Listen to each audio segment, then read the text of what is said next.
Hallelujah. प्रभु के नाम की महिमा हो। रोमे की किताब 6 अध्याय 23वां वचन हम पढ़ते हैं। क्योंकि पाप की मजदूरी तो मृत्यु है, परंतु परमेश्वर का वरदान हमारे प्रभु मसीह यीशु में अनंत जीवन है। खुदा परमेश्वर आमीन। प्रभु हम तारीफ करते, प्रार्थना करते प्रभु। हालेलुया आमीन। प्रभु पिछले कुछ हफ्तों से आमीन खुदा परमेश्वर हम पाप के विषय में हम ध्यान करते आ रहे। खुदा परमेश्वर आज का इस वचन को भी आशीष करके दे खुदा प्रभु। हालेलुया सीखने के लिए, समझने के लिए मदद कर प्रभु। जितना भी भाई बहन लोग आज प्रार्थना में आए हैं सभी लोगों को खुदा प्रभु आशीष कर प्रभु। उनके मन की आंखों को खोल दे खुदा परमेश्वर, वो यीशु को देखने पाए। पवित्र आत्मा प्रभु उनके जीवन में कार्य करने पाए, प्रभु की वचन को समझने पाए, स्वर्गराज के वेदों को सीखने पाए, समझने पाए प्रभु। हालेलुया आपकी इच्छा खुदा परमेश्वर हमारे कलीसिया में हर एक व्यक्ति का जीवन में भी पूरा होने पाए। वचन के माध्यम से बात कर, जो हमें नहीं आता खुदा परमेश्वर वो आत्मा की द्वारा हमें सिखा खुदा प्रभु। हालेलुया हम नहीं खुदा परमेश्वर, पवित्र आत्मा हमारे बीच में कार्य करे खुदा प्रभु। हालेलुया प्रार्थना करते, महिमा करते, छोटी सी दुआ प्रभु यीशु के नाम से मैं मांगता हूँ। हालेलुया। पिछले कुछ हफ्तों से हम लोग पाप के बारे में हम ध्यान करके आ रहे थे। सबसे पहले हमने देखा था कि पाप की उत्पन्न कैसे हुआ है। पाप की उत्पन्न कैसे हुआ था और सबसे पहले किसने पाप किया, ये सारे बातें, तमाम बातों को हमने देखा। फिर उसके बाद हमने ये देखा था कि इंसान कैसे पापी बनता है, और उसके बाद हमने देखा था कि पाप क्या है, आखिरकार पाप का मतलब क्या है। हम इसको समझना ज़रूरी था। अब पिछले 1-2 हफ्तों से हमने ये देख रहे हैं कि पाप का परिणाम मतलब पाप का मजदूरी मृत्यु है। यानी पाप करने वाला हर एक व्यक्ति वो मृत्यु को पाता है ना। पाप की मजदूरी मृत्यु है। यदि इस धरती पे कोई व्यक्ति पाप करता है तो समझ लीजिएगा उसका जीवन में मृत्यु निश्चय आएगा। हालेलुया। मृत्यु के विषय में भी हमने और भी उसको और अच्छी तरीके से हमने ध्यान करते आए थे। सबसे पहले हमने मृत्यु देखा था कि शरीर का मृत्यु, शरीर में कैसे मृत्यु होता है, शरीर का मृत्यु को कैसे, वो शरीर का मृत्यु कैसे काम करता है करके हमने पिछले दिनों में देखा था। उसके अलावा दूसरा जो मृत्यु है, जो आत्मिक मृत्यु के बारे में हमने ध्यान किया था। पिछले हफ्ते हमने आत्मिक मृत्यु के बारे में ध्यान किया था कि आत्मिक मृत्यु क्या है और ये आत्मिक मृत्यु से इंसान के जीवन में क्या होता है करके हमने देखा था। आज हम ध्यान करेंगे दूसरा मृत्यु यानी अनंत काल का मृत्यु के बारे में हम ध्यान करेंगे। मैं दोबारा बता रहा हूँ मृत्यु के बारे में। सबसे पहला मृत्यु वो है जो शरीर से होता है। शरीर से मृत्यु होने का मतलब आत्मा और शरीर अलग होना ही मृत्यु करके कहा जाता है।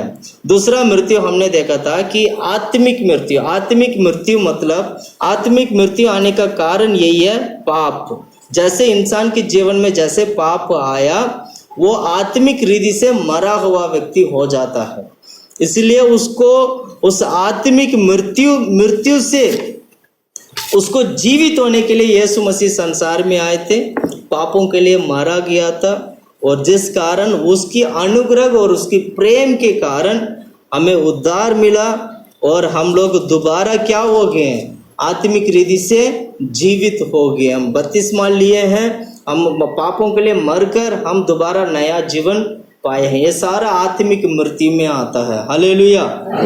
अभी हम आत्मिक रीति से आज की तारीख में देखा जाए तो आत्मिक रीति से हम क्या हैं, जीवित है। पहले मुर्दे थे, पहले मरे हुए थे, पर हमारा वो सारे स्वभाव को हमने क्या कर दिया, उसको मार दिया, क्रूस पर मार दिया। हालेलुया।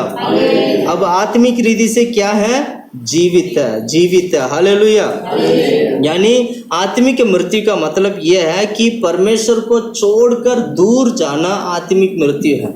जैसे जैसे परमेश्वर हमारे करीब आएंगे वैसे वैसे हमारे जीवन में सारे पाप, सारे अधर्म, सारे क्या कहते हैं, सारे अधर्म, सारे पाप हमारे जीवन से क्या होंगे, हट जाएगा, मिट जाएगा। जैसे जैसे मिटते जाएगा वैसे वैसे हम क्या हो जाएंगे, जीवित होते जाएंगे। हालेलुया। इसके बारे में ज़्यादा समझने के लिए पिछले हफ्ते की अगर प्रचार आप सुनेंगे तो आत्मिक मृत्यु के बारे में मैंने जो भी बात कहा गया, जो भी हमने वचन के माध्यम से पवित्र आत्मा की मदद से हमने जो देखा है वह आपको सीखने को मिलेगा। आज हम ध्यान करेंगे दूसरा मृत्यु यानी आनंद काल का मृत्यु। ये आनंद काल का मृत्यु क्या होता है? ये आनंद काल का मृत्यु को प्रभु ने क्यों रखा है? ये आनंद काल का मृत्यु किस किस को होता है? ये आनंद काल का मृत्यु में कौन कौन जाने वाला है? ये आनंद काल का मृत्यु कब होगा? ये आनंद काल का मृत्यु क्यों होगा और कैसे होगा? ऐसे हजारों सवाल हम आनंद काल यानी दूसरा मृत्यु के बारे में हम सवाल कर सकते हैं। हालेलुया। प्रिय भाइयों बहनों, मैं बताना चाहता हूँ, प्रार्थना के साथ अभिषेक के साथ बैठकर इस वचन को सुनिएगा। परमेश्वर आपसे बात करेंगे, परमेश्वर आपको समझाएंगे कि आनंद काल का मृत्यु क्या होता है। परमेश्वर आपसे बात करेंगे कि दूसरा मृत्यु क्या होता है। परमेश्वर आपको बताएंगे कि इस मृत्यु से बचने के लिए तुम्हें क्या करना होगा। यीशु ने हमारे लिए क्या मार्ग बनाया है जो आनंद काल का मृत्यु यानी दूसरा मृत्यु से हम जय पा सकें। ऐसे तमाम बातों को आज हम ध्यान करेंगे, हम सीखेंगे, समझेंगे। इसलिए प्रार्थना के साथ बैठिएगा, प्रार्थना के साथ सुनिएगा। अपने विचार, अपनी सोच को इधर उधर जाने मत दीजिएगा, केवल परमेश्वर के ऊपर ध्यान लगाएगा। Hallelujah, hallelujah. सबसे पहले मैं ये कहना चाहता हूं, आनंद काल का मृत्यु या दूसरा मृत्यु का मतलब क्या है? दूसरा मृत्यु का मतलब है ये भी परमेश्वर से दूर होने को दिखाता है।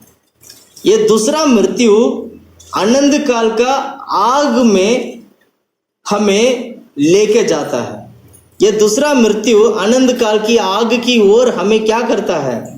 लेके जाता है। यदि कोई व्यक्ति पाप में है और यदि कोई व्यक्ति पाप में जीवन बिताता है, यदि कोई उस व्यक्ति का जीवन में यदि यीशु मसीह उद्धार करता है कि रूप में अगर कार्य नहीं करते हैं तो समझ लीजिएगा वो दूसरा मृत्यु की ओर जाने वाला व्यक्ति बन जाता है, यानी आनंद काल की मृत्यु में जाने वाला व्यक्ति बन जाता है। यह आनंद काल का मृत्यु कहाँ होगा? यह आनंद काल का मृत्यु का मतलब ये है कि ये आग का समुंदर,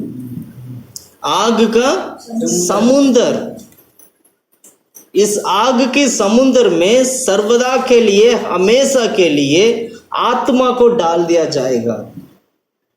कोई आत्मा इस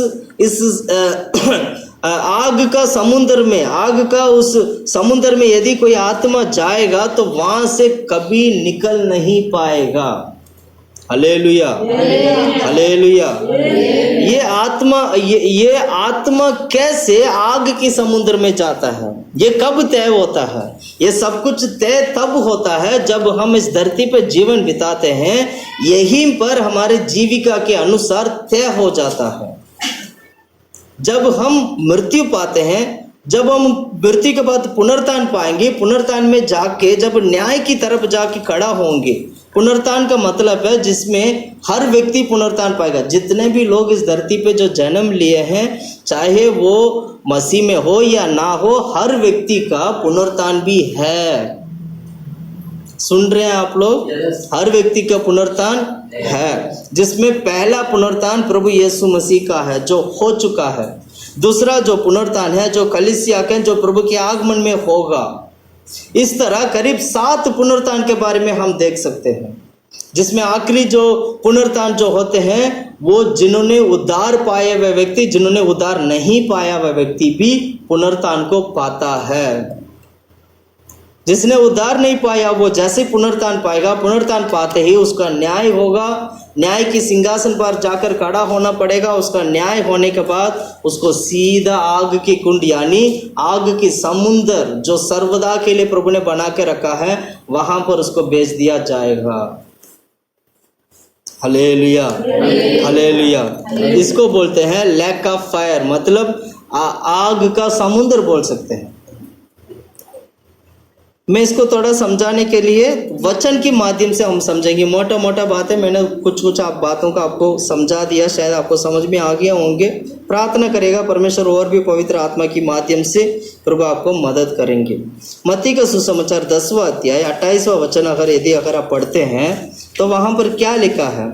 मत्ती का सुसमाचार 10वां अध्याय 28 वचन। जो शरीर को घात करते हैं, जो शरीर को घात करते हैं पर आत्मा को घात नहीं कर सकते, जो आत्मा को घात नहीं कर सकते, उनसे मत डरना। उनसे मत डरना।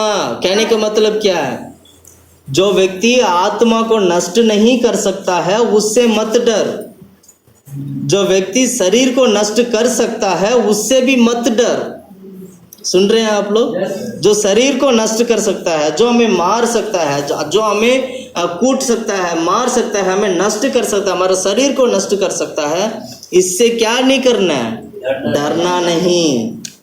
जो व्यक्ति आत्मा को नष्ट नहीं कर सकता है उससे नहीं डरना है। तो आखिरकार डरना किससे?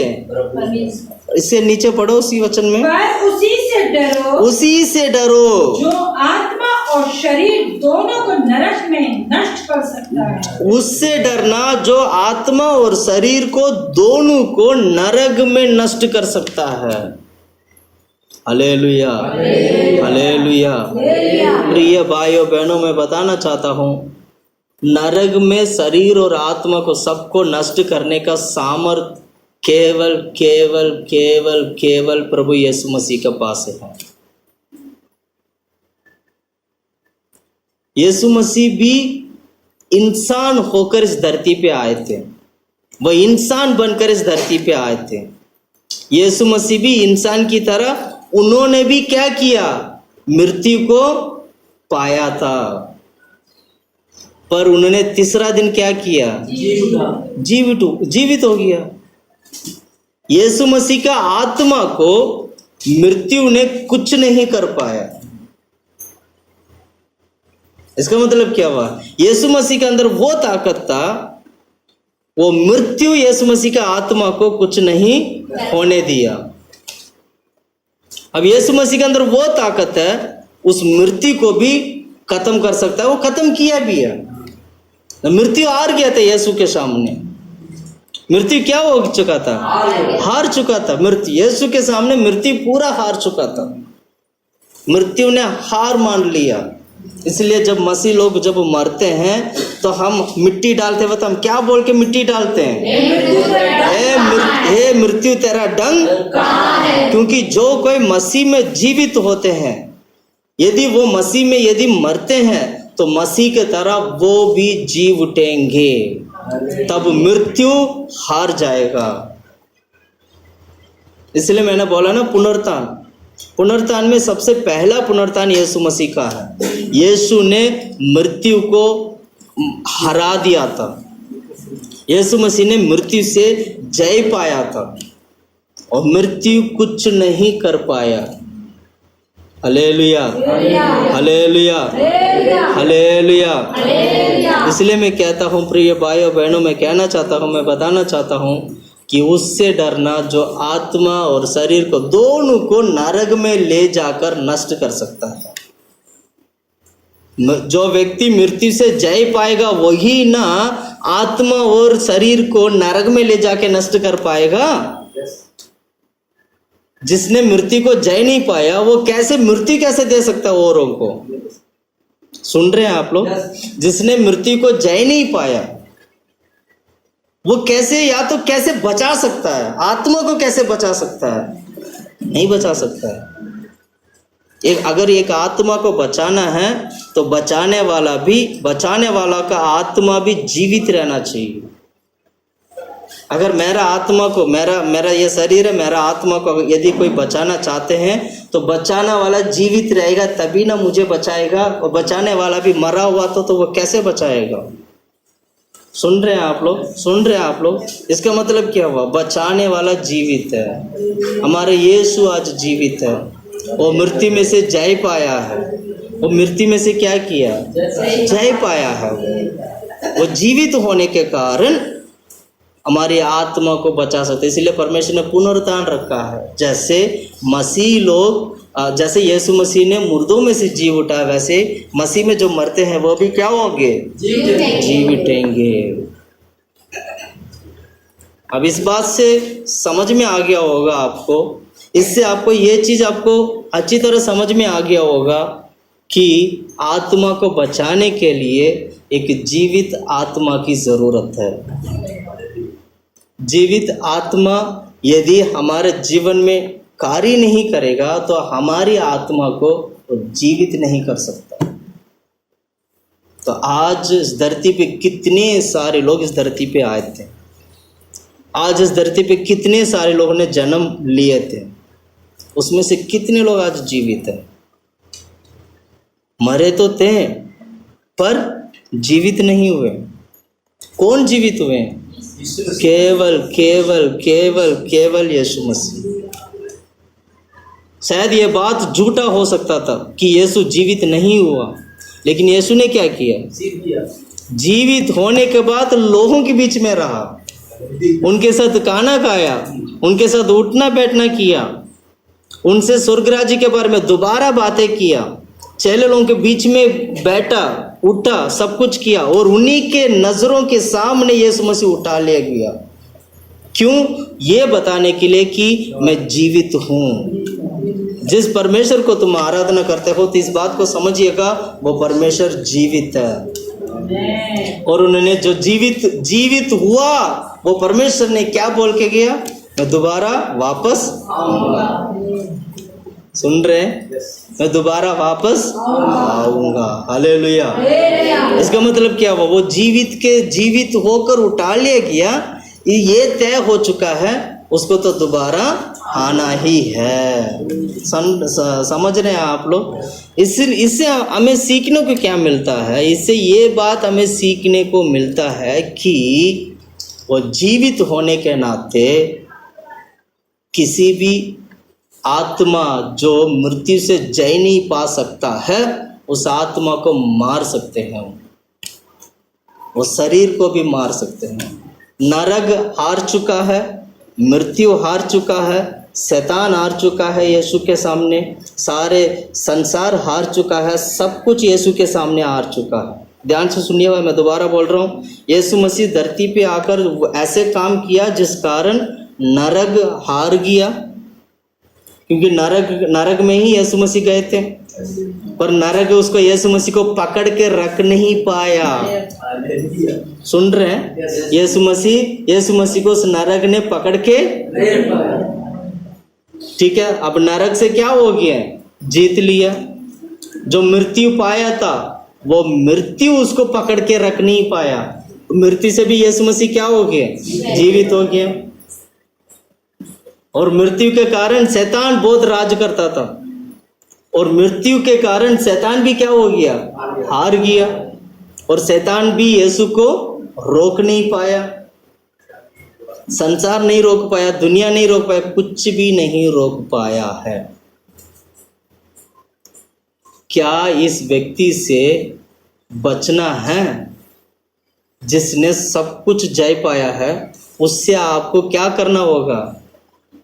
उसके हाथ से बचना होगा। बचना मतलब, मेरे कहने का मतलब, वही एक व्यक्ति है जो आपकी आत्मा को बचा सकता है। वही एक व्यक्ति है जो हमारी आत्मा को क्या कर सकता है? इसकी हाथ से बचना। बचने का मतलब है कहीं ऐसे ना हो, गलत तरीके से जीवन बिता के, पाप में जीवन बिता के, संसार में रह के, शैतान के कार्य करके हर प्रकार की कुकर्म के काम करोगे, इस व्यक्ति के हाथ से तुम बच नहीं पाओगे। इनके अंदर ये सामर्थ्य है, यीशु मसीह के अंदर ये सामर्थ्य है, ये शरीर को भी नष्ट कर सकता है, आत्मा को भी नष्ट कर सकता है। इसको बोलते हैं आनंद काल का मृत्यु, इसको बोलते हैं दूसरा मृत्यु। बाइबल में दूसरा मृत्यु करके कहा गया। दूसरा मृत्यु का मतलब, मैं इसका अर्थ में दोबारा मैं वो समझाऊंगा, इसका दूसरा मृत्यु होता क्या। अभी वचन हम देखेंगे ना, समझ में आ जाएगा इसको क्यों दूसरा मृत्यु कहा गया। हालेलुया। तो ये यहाँ पर क्या है, एक व्यक्ति तो तय हो चुका है, एक व्यक्ति के लिए तय हो चुका है जो अनंत काल की मृत्यु में जाना है। परमेश्वर ने उसको तय कर दिया। एक व्यक्ति तो तय हो चुका है अनंत काल की मृत्यु में जाने के लिए, वो है शैतान, जो गिरा हुआ, परमेश्वर की राज से गिरा हुआ शैतान। स्वर्गदूत लोग, परमेश्वर का स्वर्गदूत लोग थे जो एक जमाने में परमेश्वर के राज्य में वो सेवकाई करते थे, पर उनकी गलती के कारण, उनकी कमियों के कारण, उनके पापों के कारण क्या हुआ, परमेश्वर ने उस स्वर्ग से प्रभु ने क्या कर दिया, नीचे गिरा दिया। अब उनके लिए न्याय होगा, न्याय के बाद सीधा नरक जाना, ये तय हो चुका है। इसलिए शैतान को अच्छी तरह पता है कि तो नरक में ही जाना है और कोई रास्ता नहीं है, क्योंकि प्रभु ने तय कर दिया मेरे लिए। इसलिए वो क्या करते हैं, इंसान को भी नरक में ले जाने के लिए प्रयास करता है प्रतिदिन। इसलिए इंसान हर प्रकार की गलत करते हैं, हर प्रकार की पाप करते हैं, जो काम नहीं करना चाहिए। इंसान की इच्छा नहीं है पाप करना, कोई भी नहीं चाहेगा मैं पाप करूं, कोई भी व्यक्ति नहीं चाहेगा मैं गलत काम करूं, कोई नहीं चाहेगा। क्या कोई चाहेंगे कि हम पाप करते रहें, गलत करते रहें, चोरी करते रहें, वो करें, ये करें, किसी को मारे, कोई चाहेंगे? कोई नहीं चाहेगा। लेकिन उनके अंदर जो एक शैतान है वो क्या करता है, उनको करवाता है। उनका मन में क्या करवाते हैं, उनको बोलते, मन में उनको विचार देते हैं कि इसको मार दो ना, क्या फर्क पड़ेगा, इसको खत्म कर दो ना, क्या फर्क पड़ेगा, इससे लड़ना क्या फर्क पड़ेगा, मैं तुम्हारा साथ हूं। सच में वो तुम्हारा साथ है, ये लड़ेगा तो दोनों तो नरक में ही जाएंगे, है तो तुम्हारा साथी है। यही हुआ ना, यही हुआ ना। हम इस बात को समझना चाहिए, सीखना चाहिए कि कैसे चालाकी से काम कर रहा है और उससे हमें बचना चाहिए। उससे क्या करना चाहिए, शैतान से बचना चाहिए। परमेश्वर हमेशा, इसलिए वो स्वर्ग छोड़कर धरती पे आने का एक मकसद है, दूसरा मृत्यु से हम सभी को बचाने के लिए, दूसरा मृत्यु से हम सभी को बचा। यीशु को पता चल गया, परमेश्वर को पता था कि इंसान अब पाप कर दिया है, इंसान ने पाप कर दिया है, अब इंसान पाप की मार्ग में चलने लगा, अब इंसान के बीच में पाप आ गया है, अब इसके लिए एक उद्धारकर्ता की जरूरत है। क्योंकि अगर इसके लिए कोई उद्धारकर्ता नहीं होगा तो क्या होगा, ये दूसरा मृत्यु में जाएगा। सुन रहे हैं आप लोग? सुन रहे हैं आप लोग? उत्पत्ति के किताब में अगर आप पढ़ोगे, वहीं पर परमेश्वर ने तय कर दिया था, वहीं पर परमेश्वर ने श्राप को देकर क्या किया था, श्राप को देकर बोला तुम्हें मारने वाला एक आएगा। वही यीशु मसीह उठकर आया, जिसने मृत्यु को लेके आया, जिस शैतान ने पाप के कारण इस धरती पर मृत्यु जो उत्पन्न हुआ था, प्रभु ने बोला था, यीशु मसीह ने, परमेश्वर ने बोला था, जिस दिन उस फल को खाओगे उस दिन तुम क्या होगे, मर जाओगे। वो मृत्यु तब तक नहीं था, तब तक वो मृत्यु वहीं तक था, लेकिन वो फल खाने के कारण इंसान के अंदर मृत्यु आ गया। अब मृत्यु से लड़ने के लिए यीशु मसीह स्वयं धरती पे आया, उन्होंने हमारे बदले में एक ही बार मरा। ध्यान से सुनना, एक ही बार मृत्यु को उन्होंने अपना जीवन में स्वीकार किया, छक लिया उन्होंने, और एक ही बार मृत्यु को अपना जीवन में स्वीकार करने के कारण हम लोग मृत्यु से आज आजाद हो चुके हैं। ये कौन सा मृत्यु है?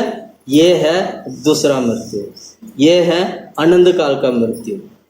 अनंत काल का मृत्यु से बचाने के लिए यीशु ने क्या किया, धरती पे आया, हम सभी पापों के लिए उन्होंने क्रूस पर मरा। जहां पर आपको मरना था वहां पर उन्होंने मरा। सुन रहे? उन्होंने मरा।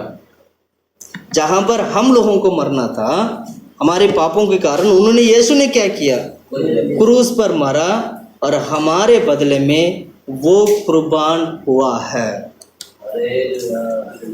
इतना भारी बोझ कौन अपना सिर पे ले सकता है? सुन रहे हैं आप लोग? बहुत बड़ा बोझ को यीशु ने क्या किया? अपने ऊपर उठा लिया, और जिस कारण आज हम मृत्यु से जय पाते हैं। अपने मन मर्जी से जीवन बिताने के लिए परमेश्वर नहीं रखा है हम लोगों को। जो मन चाहे हम करें, जो मन चाहे खाएं, जो मन चाहे जाएं, जो मन चाहे आए, जो मन चाहे बैठें, जो मन चाहे हम जीवन बिताएं, इसके लिए प्रभु ने नहीं रखा। एक मकसद है परमेश्वर का, हमें समझना होगा परमेश्वर हमें क्यों बचाना चाहता है। प्रिय भाइयों बहनों, मैं दोबारा बताता हूँ, आज यीशु उद्धार इसलिए आपको देना चाहता है क्योंकि वो आपको प्रेम करता है, वो प्यार करता है, ताकि आपका जीवन में दूसरा मृत्यु ना आए। हालेलुया। क्योंकि दूसरा मृत्यु में जो व्यक्ति जाएगा दोबारा लौट कर नहीं आ सकता है। दूसरा मृत्यु पर जो व्यक्ति जाएगा वहां से कोई लौटने का बिल्कुल भी उम्मीद नहीं है। उसको मृत्यु करके कहा गया है। अनंत काल की कुंड में शैतान और शैतान के लोगों को डाल दिया जाएगा। इसलिए हमें डरना किससे? जो शरीर और आत्मा को नरक में नष्ट कर सकता है। हालेलुया।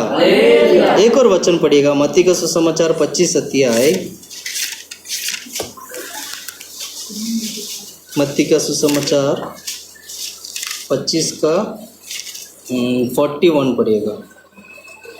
तब वह बाई और बालों से कहेगा, तब वो बाइयों में मतलब बाई तरफ जो खड़े हुए लोगों से कहेगा, हे श्रापित लोगों, हे श्रापित लोगो, मेरे सामने से उस अनंत आग में चले जाओ। ये इसको बोलते हैं दूसरा मृत्यु।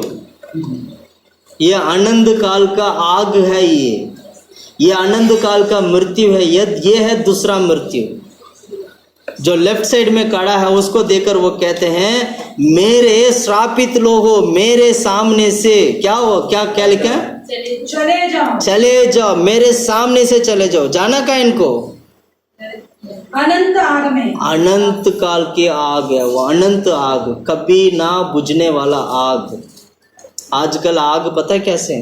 थोड़ा सा आग लगते ही तुरंत हम क्या करते हैं? फायर सर्विस को कॉल करते हैं। फायर सर्विस वाले आते हैं, वो बहुत ही बढ़िया तरीके से वो पानी वानी पिचकारी जो भी है ऐसे ऐसे करके करते, वो क्या आग क्या हो जाता है। लेकिन एक आग को परमेश्वर ने ऐसे रखा है जो कभी नहीं बुझ सकता है। आपको एक बात बताऊं, कुछ प्राणी ऐसे हैं जो आग में जीवित होते हैं, पता है? कुछ प्राणी ऐसा है जो आग में जीवित रहता है। हम बाइबल में पढ़ते हैं कि क्या कहते हैं, जब नरक के बारे में पढ़ते हैं तो नरक के बारे में क्या लिखा है? वहां पर क्या है? आग है, और उस आग के बीच में कीड़े मकोड़े सब कुछ है, और वो हमारा क्या है? वो हमारा बेड है, और हमारा ओढ़ने का चादर है। सुन रहे हैं आप लोग? तो ये सारा सब कुछ कहाँ पर है? आग में।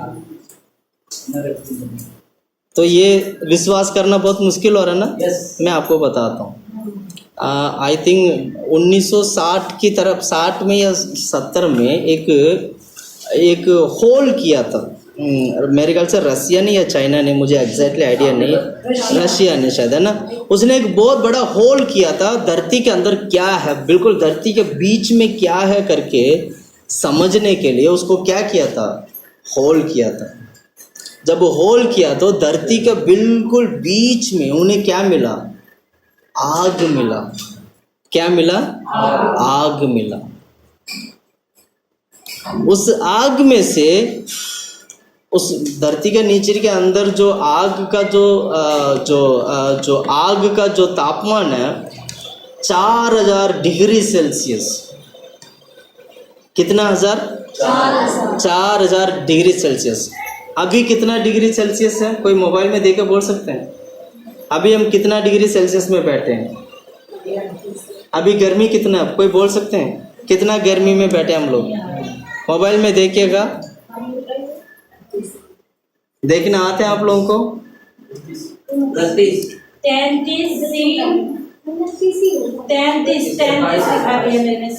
33 दिखाइएगा।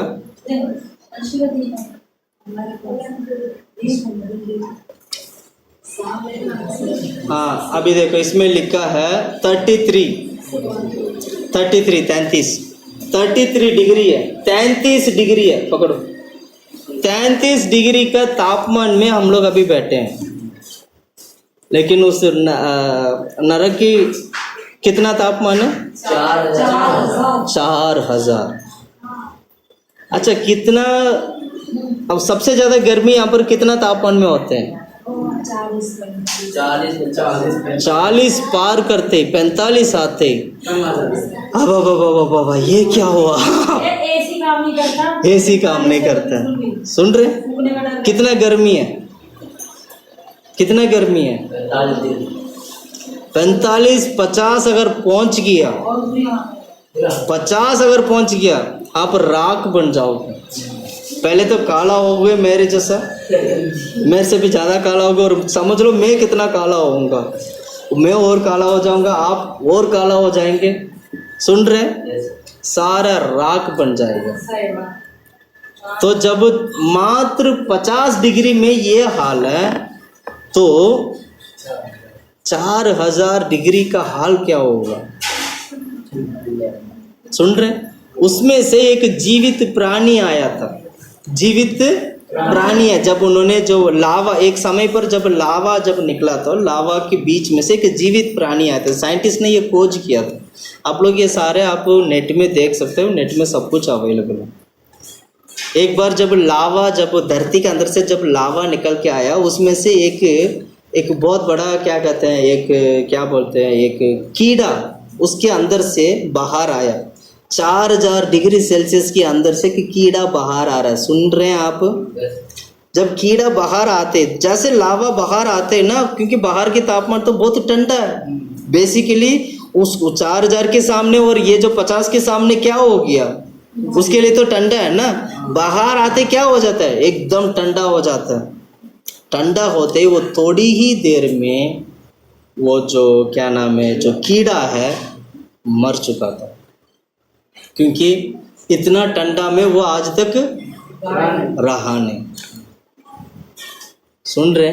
परमेश्वर ने हर जगह पर, हर पृथ्वी के कोने कोने पर कुछ ना कुछ प्राणी को प्रभु ने रखा। जीवित होने का, जीवित प्राणी को प्रभु ने रखा है। उस वातावरण में जीवित रहने वाला प्राणी। कई सारे चीजों ने परमेश्वर ने जब इस धरती में जब सृष्टि किया था, कई सारे उपज तो अभी तक उपजा भी नहीं है, आया भी नहीं है। कई सारे पेड़ पौधे तो अभी तक क्या नहीं हुआ, आया नहीं है, बाहर ही नहीं आया सृष्टि में। तो अभी भी नया नया चीज देखते हैं। समुद्र के अंदर जाते तो वहां बड़े अजीब अजीब प्राणियां दिखाई देता है। समुद्र की, गहरे समुद्र के अंदर। ऐसे ही नरक में, आग में भी जीवित रहने वाला कुछ प्राणी है। हालेलुया। उस आग से बचाने वाला एक ही है, वो यीशु मसीह। वो आग से एक ही व्यक्ति हमें बचा सकता है, वो है यीशु मसीह। क्योंकि वो क्या कर सकता है? हमारी आत्मा को उस आग से निकाल सकता है, बचा सकता है। इसलिए उनको कहते हैं कि आनंद की आग। क्या लिखा है सिस्टर जी, पढ़िएगा उस वचन को। भाई और बाहर वालों से कहेंगे, हाँ, हे शापित लोगों, मेरे सामने से उस अनंत आग में चले जाओ। शापित लोगों, मेरे सामने से ये आनंदित और अनंत आग में चले जाओ, आनंद आग में चले जाओ, जो शैतान और उसके दूतों के लिए तैयार की गई। देखो ये तय हो चुका है। दूतों के लिए, शैतान के लिए प्रभु ने तैयार, मतलब शैतान की दूतों के लिए प्रभु ने तैयार करके रखा है। सुन रहे? सुन रहे? और आगे पढ़िएगा। क्योंकि मैं भूखा था। हाँ, अब परमेश्वर कहते हैं क्योंकि मैं भूखा था और तूने मुझे खाने को नहीं दिया। तूने मुझे खाने को नहीं दिया। मैं प्यासा था। मैं प्यासा था और तूने मुझे पानी नहीं पिलाया। और तूने मुझे पानी नहीं पिलाया। मैं परदेसी था मैं परदेसी था और तूने मुझे अपने घर में नहीं ठहराया। तूने अपने घर पे मुझे नहीं ठहराया। मैं नंगा था मैं नंगा था और तूने मुझे कपड़े नहीं पहनाए। और तूने मुझे कपड़े नहीं पहनाए। मैं बीमार और बंदगिरी में था मैं बीमार और बंदगिरी में था और तूने मेरी सुधी ना ली। और तूने मेरा बात को मतलब मेरा हाल चाल नहीं पूछा। हाँ, और तब वे उत्तर देंगे, तब वे उत्तर देंगे, हे प्रभु हमने तुझे कब हमने कब भूखा या प्यासा हाँ या परदेसी या नंगा हाँ नंगा ना देखी। हमने कब देखा था भूखा होते हुए, हमने कब देखा था नंगा होते हुए, हमने कब देखा था, हमें क्या मालूम था आप क्या नाम है आपके पास कपड़े नहीं है, आप बीमार है। तो तब और नीचे क्या और पढ़िएगा, बीमार या बंदी गृह में देखा और तेरी सेवा टहल ना की। तब वह उन्हें उत्तर देगा, मैं तुमसे सच कहता हूँ कि तुमने जो इन छोटे से छोटों में से किसी एक के साथ नहीं किया, हाँ वह मेरे साथ भी नहीं किया। किसी के साथ अगर किसी को अगर हमने मदद नहीं किया तो समझ लीजिएगा हमने प्रभु को मदद नहीं किया। किसी को हमने नंगा देखा और उसको कपड़ा नहीं दिया तो समझ लीजिएगा हमने प्रभु को कपड़ा नहीं दिया था। सुन रहे इसको देकर प्रभु कहते हैं श्रापित लोग। तो मेरा हजूरी से, मेरा सम्मुख से या मेरा इस भवन से क्या हो जाओ, नरक की मतलब आग, अनंत काल की आग में हालेलुया। इसके आप ये अध्याय है ना घर जाके पूरा पढ़िएगा, घर जाके आपको पूरा 25वां अध्याय पूरा पढ़ना है। आपको पूरा नहीं है तो भी कम से कम 30वां वचन से कम पढ़िएगा, 30 या 31 से पढ़िएगा, ठीक है। अगला एक और वचन में पढ़ाना चाहूँगा, समय कम होने के कारण मैं जल्दी में कर रहा हूँ। प्रकाशित वाक्य 2 अध्याय 7वां वचन, प्रकाशित वाक्य 2 अध्याय 7वां वचन। जिसके कान हो वो सुन ले, जिसकी कान हो वह सुन ले कि आत्मा कलीसियाओं से क्या कहता है। आत्मा कलीसियाओं से क्या कहता है। जो जय पाए मैं उससे उस जीवन के पेड़ में से जो परमेश्वर की स्वर्ग लोक में है फल खाने को दूंगा। सोचे गहरा वचन बोला था मैंने, 2 का गहरा बोला था। जिसके कान हो वह सुन ले, जिसके कान हो वह सुन ले कि आत्मा कलीसिया से क्या कहता है। आत्मा कलीसिया से क्या कहता है। जो जय पाए उसको दूसरी मृत्यु से हानि ना पहुंचे। हाँ, तो जय पाएगा उसको दूसरा मृत्यु से हानि नहीं पहुंचेगा। इसका मतलब क्या हुआ, स्वर्ग में कौन जाएगा, जो जय पाएगा। जो जय पाएगा वो स्वर्ग जाएगा। तो जय कैसे पाते हैं, किससे जय पाना है आपको, किससे जय पाना है और जय कैसे पाते हैं। दुनिया की रीति रिवाज से उन लोगों से अलग होना, संसार की बातों में जैसे फंसने, हमें पापों से शैतान से छुटकारा पाते तब तो पीछे चलने की। समझ में आया क्या सोच रहे हो, क्या बोला मैंने, किससे जय पाना है। हाँ, पापों से, दुष्ट विचारों से। मेरा सवाल ये है कि हमें किससे जय पाना है और दूसरा सवाल है कैसे जय पाना है। पहला सवाल यह है किससे जय पाना है। जय पाने के लिए 3 चीजें हमारे पास, हमारे जीवन में लड़ने के लिए प्रभु ने 3 चीजें रखा है। एक पाप हमारा सामने रखा है जिससे आपको लड़ाई है, दूसरा शैतान प्रभु ने रखा है जिससे आपको लड़ना है, तीसरा संसार आपके सामने है जिससे आपको लड़ना है। अक्सर ये बात मैं अक्सर बार बराबर बोलते जाता हूँ जिससे कि है ना ऐसे लगे कि जब भी भैया बोलते तो याद आए कि पाप, शैतान और दुनिया, ये याद आ जाए, बस ये 3 चीज। यही 3 चीज से क्या करना है? लड़ना है। पाप से लड़ना है, क्योंकि पाप जो है वो आपका उम्र से भी पाप का उम्र सबसे ज़्यादा है। उसको तरीका पता है आपको लपेटना कैसे है, और शैतान को भी ऐसे ही है। और संसार तो है ही, क्योंकि संसार यीशु को स्वीकार नहीं किया, तो कहीं ना कहीं संसार की लालच दिखाकर शैतान क्या करेगा? हमें पाप में गिराने की कोशिश करेगा। यही 3 चीज़ें जिससे लड़ना है। सुन रहे हैं आप लोग? किससे लड़ना है? पाप से, शैतान से, संसार से। अच्छा, लड़ना कैसे है? लड़ना कैसे है?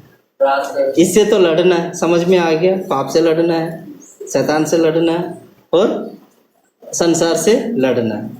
अब लड़ना कैसे है?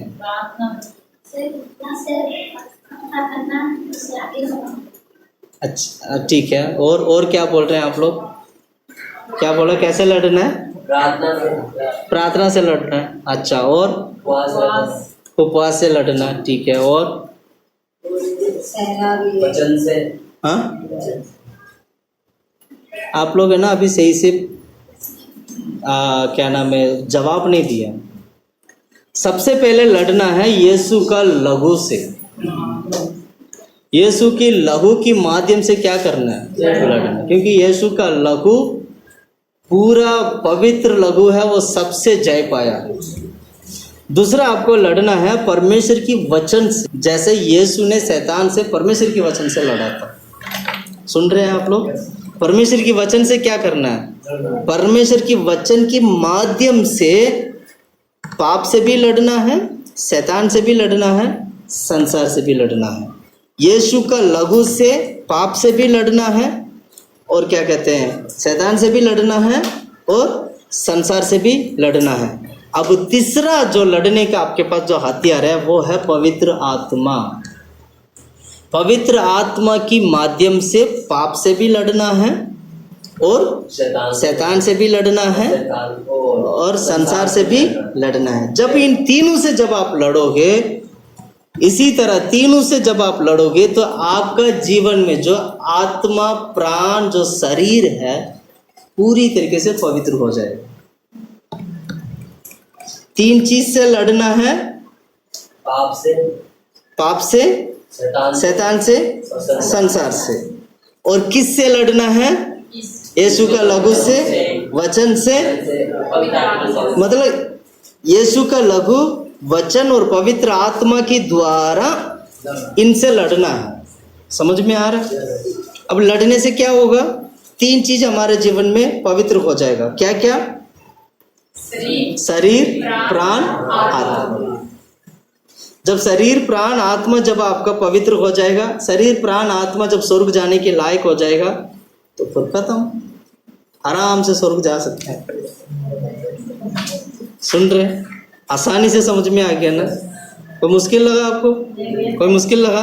पर आप शरीर के बारे में जब ध्यान करोगे तो शरीर के बारे में समझना होगा। शैतान के बारे में तो शैतान को अच्छी तरह समझना होगा। यही तो चीज़ हमें सीखना है हम लोगों को। दूसरा मृत्यु का मतलब क्या है? दूसरा मृत्यु हमारा शरीर और आत्मा सब कुछ नष्ट कर देगा। उससे बचने के लिए इन तीनों चीज से आपको जय पाना है। इसीलिए बाइबल में क्या लिखा है? जो जय पाएगा उसके ऊपर दूसरा मृत्यु का अधिकार नहीं होगा। अब समझ में आया आप लोगों को? ये वचन है ना, आप घर जाके दूसरा अध्याय में जो हम दूसरा अध्याय पूरा पढ़ेगा, 7 कलीसिया के बारे में पढ़िएगा। वहाँ पर 7 कलीसिया में जय पाने का विषय के बारे में लिखा है। बहुत ही अच्छी तरीके से आपको समझने को मिलेगा। आइएगा, मैं आखिरी में कुछ 1-2 वचन पढ़ के मैं जल्दी समाप्त करना चाहता हूँ। प्रकाशित वाक्य की किताब 20वां अध्याय में आइएगा। 20वां अध्याय 11 वचन से हम पढ़े। हम यहाँ न्याय के बारे में पढ़ेंगे। जो सफ़ेद सिंहासन का जो न्याय है उसके बारे में हम पढ़ रहे हैं। ये सफ़ेद सिंहासन का जो न्याय है सबसे आखिरी काम है। ये यीशु मसीह का आगमन होगा। यीशु मसीह के आगमन के बाद कलीसिया उठा लिया जाएगा। कलीसिया उठाले जाने के बाद 7 साल इस धरती पे क्लेश ट्रिबुलेशन पीरियड चलेगा। ट्रिबुलेशन पीरियड के बाद दोबारा यीशु मसीह वापस आएंगे अपनी कलीसिया के साथ। कलीसिया के साथ आकर संत लोगों के साथ मिलकर 1000 साल इस धरती पर राज करेंगे। 1000 साल के राज्य के बाद एक छोटा सा लड़ाई होगा। उस लड़ाई में शैतान हारेगा और उस लड़ाई के बाद सीधा सफेद सिंहासन का न्याय होगा। उस न्याय पे सभी लोग जाके खड़ा होंगे। वो न्याय आने से पहले जितना भी लोग इस धरती पे जो जन्म पाए थे वह सभी लोग अपनी अपनी बारी के अनुसार वो पुनरुत्थान भी पाएंगे, जिससे कि वो न्याय पे जाके खड़ा हो सके। सुन रहे हैं आप लोग? किसी दिन अगर समय मिलेगा, प्रभु की इच्छा होगा, तो हम प्रकाशित वाक्य को पूरा डिटेल में देखेंगे, जिससे कि आपको पूरी तरीके से समझ में आ जाएगा। लेकिन मैं मोटा मैं बता रहा हूँ कि न्याय के पहले सब कुछ खत्म हो जाएगा, फिर न्याय पे जाके सफेद सिंहासन जो न्याय है वो सबसे आखिरी न्याय होगा। उस न्याय में सबका न्याय होगा। जब उस न्याय में एक ही एक बात होगा, जिसका नाम जीवन की पुस्तक में नहीं है उसको सीधा उठाकर आनंद काल की आग में डाल दिया जाएगा। परमेश्वर हमें मौका देता है कि आनंद काल की आग से बचने के लिए। वो मौका ये है कि यीशु मसीह सीधा मैं बोलूं तो सीधा जवाब यह है कि वो है यीशु मसीह। क्योंकि यीशु मसीह नरक में शरीर और आत्मा को नष्ट कर सकता है और हमारी आत्मा को बचा भी सकता है, क्योंकि वो आत्मा यीशु मसीह क्या है? जीवित है। वही जीवित आत्मा जो पवित्र आत्मा है, जो हम प्रार्थना करते हुए जो आत्मा जो भरते हैं ना, एक्चुअली ये जीवित आत्मा है जो हमें दूसरा मृत्यु से बचाता है, जो आनंद काल की मृत्यु से हमें बचाता है। ये वही आत्मा है जो पवित्र आत्मा है जो यीशु को मुर्दे में से निकाल कर लेके आया था। और वही आत्मा को आज हम पाते हैं जो आत्मा यीशु मसीह को मुर्दे में से निकाल कर लेके आया, जीवित किया। और वही आत्मा को आज हम पाते हैं और यही आत्मा आपको दोबारा यीशु मसीह का द्वारा आपको भी दूसरा मृत्यु से बचाएगा। हालेलुया। इसलिए यीशु मसीह का जन्म कैसे हुआ था? आत्मा की द्वारा। तो वो कभी मर ही नहीं सकते। भले शरीर से तो मरे थे लेकिन आत्मा में, क्योंकि उसकी उत्पन्न यीशु मसीह का उत्पन्न कैसे होता? माँ की कोख में कैसे जन्म हुआ था? पवित्र आत्मा से। और शुरू से ही आत्मा से हुआ है। वो आत्मा ऐसे जीवित आत्मा बनकर आया इस धरती पे, उसको कोई मार नहीं सकता। सुन रहे हैं आप लोग? सुन रहे हैं आप लोग? इसको बोलते हैं दूसरा मृत्यु। दूसरा मृत्यु से बचने का एक ही एक तरीका है, परमेश्वर प्रभु यीशु मसीह। उसके ऊपर विश्वास करना, उसको उसका वचन के अनुसार जीवन बिताना, उसके पीछे चलना ही हमारे लिए मार्ग है, सत्य और जीवन। हालेलुया। पढ़िएगा इस वचन को, पढ़िएगा आप लोग। फिर मैंने एक बड़ा सफेद सिंहासन और उसको जो उस पर बैठा हुआ है देखा। उसके सामने से पृथ्वी और आकाश भाग गए और उनके लिए जगह ना मिली। फिर मैंने छोटे बड़े सब मरे हुओं को सिंहासन के सामने खड़े हुए थे। छोटे बड़े सब मरे हुओं को, सुन रहे हैं? किसको? छोटे बड़े सब मरे हुए। मरे हुए कौन है? ये जो मर चुके हैं। जो मर चुके हैं। मरने वाला कौन है? यहाँ पर एक्चुअली कौन आता है पता है? यहाँ पर वो लोग आते हैं जिन्होंने क्या नाम है, जो मसीह में जीवन नहीं बिताया, मसीह में मरा नहीं, क्योंकि उससे पहले पुनरुत्थान हो चुका था। ये उनका पुनरुत्थान के बारे में बता रहे हैं जो जिनका आखिरी में जो पुनरुत्थान हुआ है। समझ रहे? अब वो लोग सारे क्या हुए? जीवित हुए। इस सफेद जो सिंहासन के सामने दो झुंड लोग खड़े होते हैं। एक लेफ्ट की तरफ, एक राइट की तरफ, जो हमने 25 अध्याय में देखा था मत्ती का सुसमाचार। मत्ती के सुसमाचार में जो हमने जो घटना जो पढ़ा है वो एक्चुअली सफेद सिंहासन के सामने होने वाला घटना था। वो अब समझ में आ रहा है? सफेद सिंहासन के सामने दो लोग, दो झुंड खड़े होंगे, एक लेफ्ट होगा, एक राइट होगा। और वही चीज हमने 24 में पढ़ा था मत्ती का सुसमाचार में। अब वहां से परमेश्वर एक झुंड को अलग करेंगे और एक झुंड को परमेश्वर नरक में डाल देंगे, जो अनंत काल के नरक में जाएगा, और दूसरा झुंड को प्रभु क्या करेंगे? स्वर्ग में लेके जाएंगे। वो उसको बोलते हैं न्यू अर्थ में जाएंगे वो। यहाँ पर जो दो झुंड में से एक झुंड नई पृथ्वी में जाएंगी, एक झुंड जाएंगी अनंत काल की आग में। अब यहाँ पर देखिएगा, जिसका नाम जीवन की पुस्तक में नहीं है वो मारा जाएगा। यही लिखा ना? पढ़ो इस वचन को, पढ़िएगा, आपको समझ में आ फिर जाएगा। मैंने एक बड़ा सफेद सिंहासन और उसको जो उस पर बैठा हुआ था देखा। उसके सामने तो पृथ्वी और आकाश भाग गए और उनके लिए जगह ना मिली। फिर मैंने छोटे बड़े मरे हुओं को सिंहासन के सामने खड़े हुए देखा और पुस्तक खोली गई। यहाँ पर पुस्तक खोली गई, ध्यान से सुनना। पुस्तक, कौन सा पुस्तक खोली गई? पढ़ो। और फिर एक और पुस्तक खोली गई, अर्थात जीवन की पुस्तक। यहाँ पर जीवन की पुस्तक खोला जाता है। जीवन का पुस्तक वो है जिसके नाम जीवन की पुस्तक में लिखा रहेगा, वही वहां पर रहेगा। जिसका नाम नहीं है उस पुस्तक में, उसको उठा के सीधा अनंत काल की आग में डाल दिया जाएगा। आगे पढ़ो। और जैसे उन पुस्तकों में खुला और जैसे उन पुस्तकों में खुला हुआ था, वैसे ही उनके कामों के अनुसार मरे हुओं का न्याय किया गया।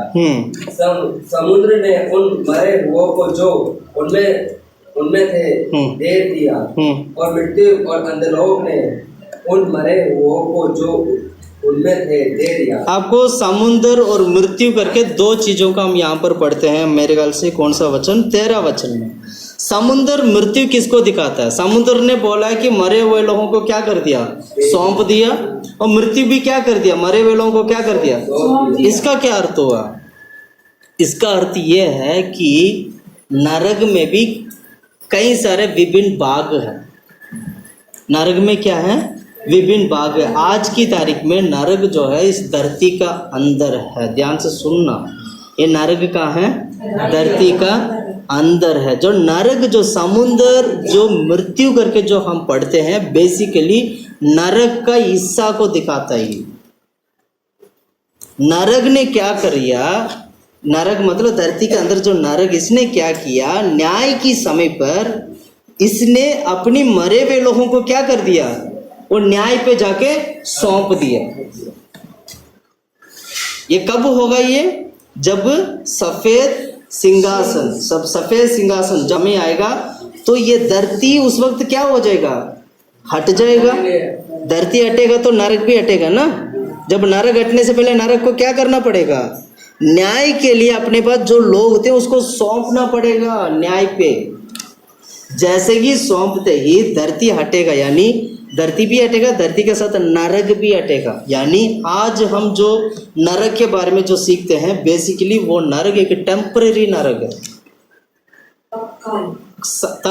तत्काल में रखा गया नरक है। यह नरक एक दिन क्या होगा? हटेगा। जब ये हटेगा तो ये इसको समुद्र और मृत्यु करके नाम दिया गया। ये अपने लोगों को क्या करेंगे? न्याय में सौंपेंगे। सौंप के ये क्या हो जाएगा? ये नष्ट हो जाएगा। आकाश और धरती नष्ट हो जाएगा, साथ में नरक भी जाएगा। ये वो चीज है। आगे पढ़िएगा। मृत्यु और अंधलोक आग की झील में डाले गए। हाँ, क्या आग वो झील दूसरी मृत्यु है? और जिस किसी का नाम जीवन की पुस्तक में लिखा हुआ ना मिले, वह आग की झील में डाला। 14 वचन में देखिएगा। 14 वचन में हम क्या पढ़ते हैं? दोबारा पढ़ें सिस्टर जी। मृत्यु और अंधलोक आग की झील में डाले गए। हाँ, ये इसको आग की झील में डाला जाता है। इस नरक को आग की झील में डाला जाता है। ध्यान से सुनना। यहाँ पर क्या पढ़ते हैं, किसको आग में डाले गए? मृत्यु और अधोलोक को आग की झील में डाले गए। हाँ, अधोलोक मतलब वो है जहां पर शैतान को परमेश्वर ने लूसीफर को बांध के रखा है। सुन रहे हैं आप लोग? अधोलोक का मतलब क्या? जहां पर शैतान को प्रभु ने क्या किया? बांध के रखा है। और मृत्यु का मतलब वही हुआ जो नरक है, जहां पर पापी लोग रहते हैं। इस दोनों को उठा के आनंद काल की आग में क्या कर दिया जाता है? इसको बोलते हैं लेफ्ट में, ये सारे लेफ्ट में जाके खड़े हो जाएंगे। सुन रहे हैं? आगे पढ़िएगा। यह आग की झील दूसरी मृत्यु है। हाँ, ये आग की झील को ही कहते हैं दूसरा मृत्यु। अब समझ में आया होगा दूसरा मृत्यु क्या है। आगे पढ़ो। और जिस किसी का नाम जीवन की पुस्तक में लिखा हुआ ना मिल गया, वह आग की झील में डाला गया। यहाँ पर पुस्तक खोला जाएगा। इस पुस्तक में जिसका नाम जीवन की पुस्तक में नहीं होगा उसको आग की झील में डाल दिया जाएगा। जिसके नाम जीवन की पुस्तक में होगा उसको राइट साइड कर दिया जाएगा। उसको परमेश्वर उसको क्या करेंगे? उसको स्वर्ग की ओर लेके जाएंगे। यहाँ पर कलीसिया नहीं खड़ा होता, ध्यान से सुनना आप लोग। ये कलीसिया नहीं, यहाँ वो लोग हैं जिन्होंने उद्धार पाए, जिन्होंने उद्धार नहीं पाए। ये दोनों उन लोगों को दिखाता है, एक तरफ उद्धार पाया हुआ व्यक्ति, एक तरफ उद्धार नहीं पाया हुआ व्यक्ति। कलीसिया तो इससे पहले क्या हुआ? वो उठा लिया गया। समय आगे जब उस क्या नाम है प्रकाशित वाक्य को जब हम ध्यान करेंगे तब मैं इसको और डिटेल में जाऊंगा। इसको बोलते हैं दूसरा मृत्यु। अब आपको समझ में आ गया होगा शरीर का मृत्यु क्या है, आत्मिक का मृत्यु क्या है, और आज हमने देखा है दूसरा मृत्यु जो आनंद काल का मृत्यु। हालेलुया। इस सच्चाई को कभी भूलना नहीं, कभी इसको छोड़ना नहीं, कभी अपना जीवन से हटाना नहीं। आपने जहाँ जहाँ लिख के रखा हमेशा के लिए इसको संभाल कर रखिएगा, हमेशा इसको लिख के रखिएगा। अपने आप को बहुत बड़ा मत समझना कि मुझे सब आता है, मुझे सब पता करके। मैं दोबारा बता रहा हूँ, मैं अपने आप को ये मत सोचना मुझे सब कुछ आता है, मुझे सब पता है, मुझे लिखने की ज़रूरत नहीं है। मैं दोबारा बता रहा हूँ, एक हफ्ता भी लगेगा नहीं, आपका दिमाग से सब कुछ खत्म हो जाएगा। इसलिए मैं कहता हूँ लिख के रखिएगा, समझिए, सीखिए, सच्चाई में बढ़ने की प्रयास करिएगा। परमेश्वर हमें आग से बचा सकता है। आज भी मैं कह रहा हूँ इसी दूसरा मृत्यु से आज भी परमेश्वर हमें बचाने के लिए हमें बहुत प्रयास कर रहे हैं, और इसलिए हम जीवित हैं। इसलिए मैंने पहले बोला हम अपने आप को जांचेंगे तो आग की इस झील से, आग की इस क्या कहते हैं, इस आनंद काल की इस दूसरा मृत्यु से हम बच सकते हैं। हालेलुया। अपने आप को हाथों में, प्रभु के हाथों में देकर प्रार्थना करेगा। परमेश्वर सर्वशक्तिमान परमेश्वर यहोवा परमेश्वर हमारे बीच में कार्य करता है। वो पवित्र परमेश्वर हमारे बीच में कार्य करता है। हालेलुया। धन्यवाद, धन्यवाद, धन्यवाद, धन्यवाद, धन्यवाद, धन्यवाद, धन्यवाद, धन्यवाद।